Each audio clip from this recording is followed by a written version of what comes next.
Hello and welcome back to Israel with Aline.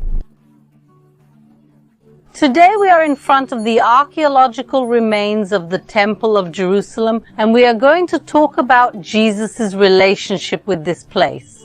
Did he like it here and the people who controlled this place? So if you are ready, let's get started. Look at this fantastic place we are at. This wall behind us is original from the time of Jesus, and it is part of the second Temple of Jerusalem. I want to invite you all to keep watching the video until the end, because we will have a specialist in the history of the people of Israel who will come to talk about what the Temple of Jerusalem was and how it came about. What was the Temple of Jerusalem and how it emerged?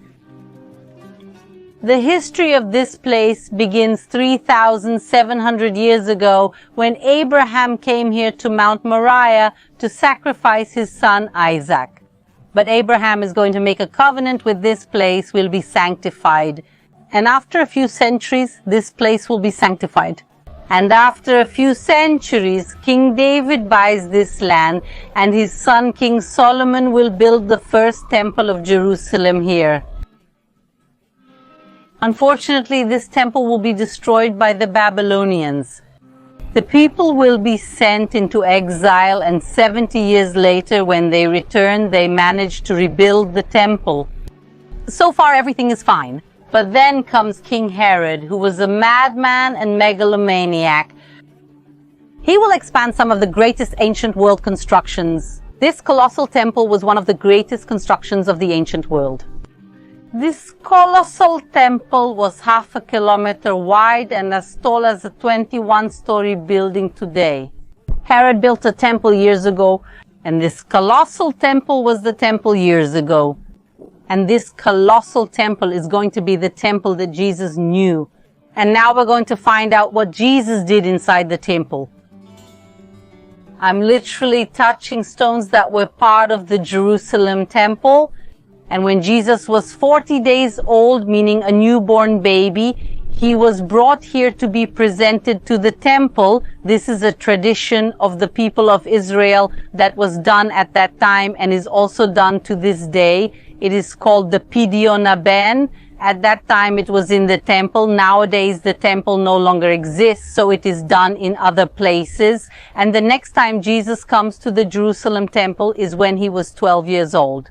The only passage in the entire Bible that we know about Jesus' childhood is precisely when he comes here. See what an important moment to be reported in the Bible. And to understand this moment a little better, we are now going to meet Ariel Orovich, who will tell us about Jesus and the Jerusalem temple.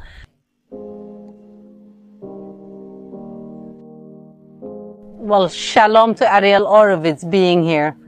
It's a pleasure to have you with us being here. We are pleased to have him with us, a specialist in Israeli history. And I wanted to start by asking a question. Why did Jesus and his family come to Jerusalem and specifically to the temple? Look. Jesus and his family, like all Jews of the time, had the obligation to come 3 times a year to ascend to the Temple of Jerusalem. I'm going not only physically, but also spiritually. And it was the obligation 3, not only physically, but also spiritually. And it was the obligation 3 times a year at the 3 main festivals of Judaism, the 3 pilgrimage festivals, which are Pesach, that is Passover, 3 pilgrimage festivals, which are Pesach, that is Passover, Shavuot or Pentecost, and Sukkot, which is the Feast of Tabernacles. And even to this day, quite a few people still come here to celebrate these festivals, even though the temple no longer exists. So Jesus comes here to celebrate. These people are right on these stairs here. So these stairs of people are right on these stairs here. So these stairs, they are original from the second temple of Jerusalem. That is from the time of Jesus. And I wanted to ask you, did Jesus walk up these stairs with his family? I often say I'm old, but not too old. This happened 2,000 years ago, but there was no Facebook, almost a fact. I would say almost 100% that Jesus is almost a fact. I would say almost 100% that Jesus must have gone up these steps that are here, up these stairs. Why is that? First, because these stairs are typical Herodian construction. Typical Herodian construction, where there is a wider step and a shorter one, taller and shorter. It's a typical Herodian construction, which we also see at the Pool of Siloam and other places. In other words, Jesus must have climbed these steps towards the Jerusalem temple. And how do we know that this was the way up here? Because archaeology shows us a way up here? Because archaeology shows us a monumental, gigantic entrance here. In fact, we will mention the Huldah gates through which Jesus must have entered. And also the Jewish sources in the Talmud tell us what Herod's temple was like, which was really a masterpiece of ancient architecture from the Roman era. And speaking of staircases in a masterpiece, one thing I find interesting is how you said it's a big step, a small step, a big step, a small step, and so on. We believe that Herod made staircases like this to prevent people from running up to the temple. Imagine someone arrives here from Galilee or distant lands and sees this colossal temple and becomes emotional. Imagine, we already get emotional. Imagine, we already get emotional being here these days. Imagine what it was like back then. So the person gets emotional and tries to run up, and the person falls. This was to do everything. Take a deep breath and let's go up calmly now. So everything, take a deep breath and let's go up calmly now. So the pilgrims pass through here. Probably also, as you said, Jesus passes here with his family for a matter of the most important place in the Jewish world of the time, which is the most important place in the Jewish world of the time, which is the Jerusalem temple, religious, cultural, social, even intellectual place of the Jewish world of the time, the center of Jewish life. You are entering this temple. Enter slowly with respect. Do not enter without respect. Now Herod, let's remember that Herod was technically to enter with respect. Now Herod, let's remember that Herod was technically Jewish, and not only that, he wanted to please the people. So he thinks about all these details to really, we said he was a megalomaniac, and I think we said he was a megalomaniac, and I think above all he was a politician, but a politician in the bad sense, because he will build the temple of Jerusalem to please the people of Israel, but at the same time, he makes pagan temples. He wanted to please the population, in quotes, to win votes, to be a beloved king, not that it worked. He is not loved these days, nor at that time, but he did everything to please the population. But I think it's interesting that we are now talking about Herod. In the Talmud, it's interesting that we are now talking about Herod. In the Talmud, Herod hated this king. He was the most hated king of Herod. Hated this king. He was the most hated king of the people, perhaps of history.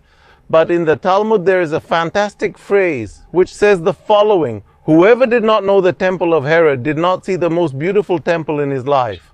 That is, they even left a phrase of praise because Herod was really a great builder. Definitely. And Jesus comes here when he was little. He is brought here when he is 1. Baby, he comes here with his family and enters through here when he was 12 years old. But he also comes in his adult life to the temple. What did he do here at the temple as an adult? As an adult, as we have already mentioned, every Jew had to go up to the pilgrimage festivals 3 times a year. We know that Jesus did this too, like every Jew of the time. And he saw, besides making the sacrifices that were made in the temple, it was also a place of teaching. It was a place of debate. And we also have the famous story of the merchants, which we will talk about soon, whether it was in the temple or not in the temple. But not only of sacrifice and religious, but a social place. Not only of sacrifice and religious, but a social place of study. And we have several passages that show that Jesus, temple, and it will also be a place of study, of temple, and it will also be a place of study, of debate and learning, right? So it was an opportunity, since all the people of Israel gathered here for the holidays. He went up to the temple and he taught daily in the temple, and he also healed in the temple of Jerusalem, the blind and the lame. So we know that of Jerusalem blind and lame. So we know that he did come, but he liked the temple of Jerusalem. He didn't like it. What was his relationship? I believe, Aline, if we asked everyone, most would say that Jesus was against the temple, are usually about the temple. And the answer is what Jesus had about the temple. And the answer is that Jesus had a positive opinion about the temple. And attention. Exactly, guys. Maybe It's a surprise. Jesus liked the Jerusalem temple. And the proof? We have at least two pieces of evidence, but there's more. That, for example, the Gospel of Luke, that passage, he answers to the parents, I was in the house. Of he answers to the parents, I was in the house of my father. And we also mentioned the markers that we are already making in my father's house. That is, he recognizes making in my father's house. That is, he recognizes, did not like what was happening inside. But you know one thing, Aline? Not only did he not like it, there were many Jews at the time who really didn't like the corruption that was happening inside the temple, and Jesus was one of them. So let's make it clear. Jesus liked the temple as the place that is his Father's house. The Bible itself says that my name will be there. We know from the Old Testament that God will be with eyes and ears open to hear the prayers that are made in this place. Jesus was in favor of everything related to God in the temple and the temple itself. His problem was with corruption. That is, the corruption of the people who ran and took care of the temple. Archaeology reinforces this corruption as they found houses of priests measuring 600 square meters. Today, houses of priests, folks of 600 square meters. Today, it's a mansion, a palace. Imagine 2,000 years ago. Large houses of priests and with decorations in paintings and mosaics, that is, more luxurious than synagogues of the time. I mean, we saw how the elite of the temple priests, the masters of the law, they were getting rich thanks to the Jerusalem temple. So this corruption is what Jesus did not like and vehemently criticized. What I want to invite you to now is for us to climb the stairs, the same stairs that Jesus climbed, and see the Hulda gate where Jesus entered the Jerusalem temple. Do you want to go with me? Let's go.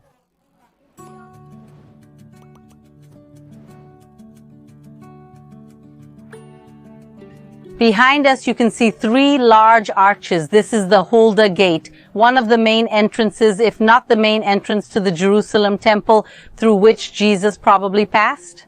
How did it work? Was it an entrance? What was this place like? So we even see to this day this monumental entrance to the temple. Archaeology and Jewish sources confirm that this entrance was for the common people, not priests or VIPs. The people entered here, and Jesus was one of the people. So there was an entrance to the temple here on the southern part of the temple and an exit, which is further over there.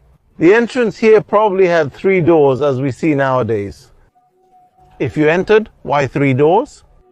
Because you're going to access, you are, as you said, nervous, doors, and the exit was probably 2 doors.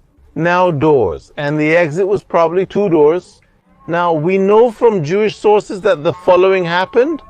You could enter through this entrance gate here at the Hulda gate, and suddenly you see people coming out where you were entering, and another one we saw leaving. Few were entering, and another we saw leaving. Few people, yes. Then the wise explained that those who were leaving through the entrance was a sign that something was wrong with them. Either a loved one had died, they were in mourning, or they had been expelled from the community, or there was some problem. So they're leaving, you can comfort, give a hug, a word, they're leaving, you can comfort, give a hug, a positive word to cheer up this person. So it's a sign that this person was in need of support. So we see the function of the temple also as a social issue, besides all the religious part. Absolutely, for sure. And nowadays the gate is closed. Who closed it and why? No. In the 7th century, the Arabs invade and conquer the temple. It no longer existed, but they are going to do some work here. They are going to do some work. There is a palace very close from here, from that time, and they are going to block and close all this part for their architectural reasons. They created here the Milky Mosque, later the Dome of the Rock, or so much with the temple probably was not in their consideration. So much with the temple probably was not in their consideration because it was the temple, let's close, but mainly in the case of architecture. It's interesting we're discussing this. I'll pause for a second of silence. Listen. You're listening, folks. Now we're just talking about the Muslim conquest of Israel in the 7th century for prayer.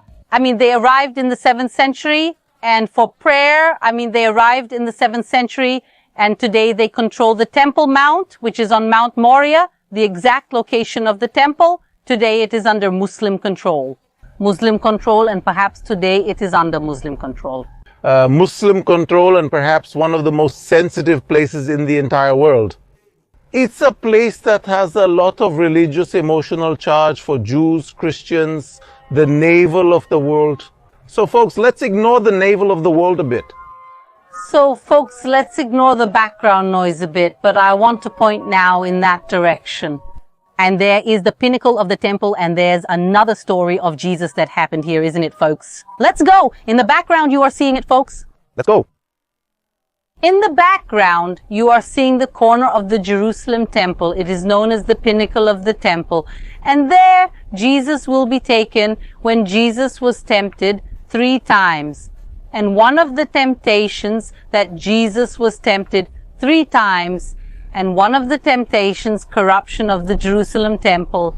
And you even mentioned the story of the temple merchants. Can you take us to the story of the temple merchants? Can you take us there? Let's get started. Where? Exactly where the markets of the Temple? There, let's start.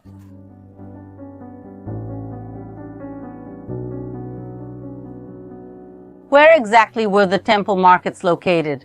It is considered that there were 2 areas where the merchants were found. It is considered that there were 2 areas where the merchants were found. One of them is down here, which you can see. And we are going to visit one of these shops from that time, and probably also behind this wall, the south wall, that is what is called in the Royal Basilica of the time. There were probably also merchants there. It's crucial to grasp 2 key points. Why are there merchants there? What were they selling? Temple. Of Jerusalem. So for example, when necessary for the temple of Jerusalem. So for example, when Jesus was presented to the temple, when he was 40 days old, an offering was brought. The offering was 2 doves. So they probably didn't bring the doves from Galilee, but rather they came here and bought the doves in Jerusalem, probably at the nearest market. Imagine a person coming from Greece, a person coming from present-day Iraq, Babylon. From or with? Some pigeons? No. Otherwise, what is he going to bring? Or with some pigeons? No. Otherwise, what is he going to bring? Money. Money. The money he has there in his country. And what is he going to do? He has to exchange this at the temple, so he can also buy the animals for the temple here. So he can also buy the animals for the sacrifice here. No one would carry an animal in their arms for so long, right? So people brought money, needed to exchange it, buy the offerings or sacrifices for the temple. Everything was done here, and if needed, as you said, half a shekel. The entrance to the temple was not free. A fee was paid in coins. They found half shekel coins that were created, or coins. Found coins? Half shekel that were created or manufactured in the city of Tyre, in present-day Lebanon, which had to be a half shekel of Tyre. And it wasn't about setting an example of modernity. You Brazilians are in Portugal setting an example of modernity. You Brazilians are in Portugal, Israel. You are going to bring real, you are going to bring euro. In some places, they might still accept the euro, but you will still go to some places where they might accept it. But you will have to exchange it for the local currency. The same thing happened in ancient times. And another question, whether the merchants were in the temple or not. And the answer is that they were not a much smaller structure than the esplanade, but the merchants were around the temple. And it's very likely merchants were around the temple. And it's very likely in that passage, Jesus complaining that you were in my Father's house. You are corrupting my Father's house. That he was referring to the entire temple esplanade as a sacred place. Exactly. So the entire temple complex is sacred, and they found some of these shops? Yes. They found? Let's visit. So guys, we're going to enter a store now that he broke the bank, but let's go. Let's go to the store where he broke the bank, but let's go. Let's go, and here we are.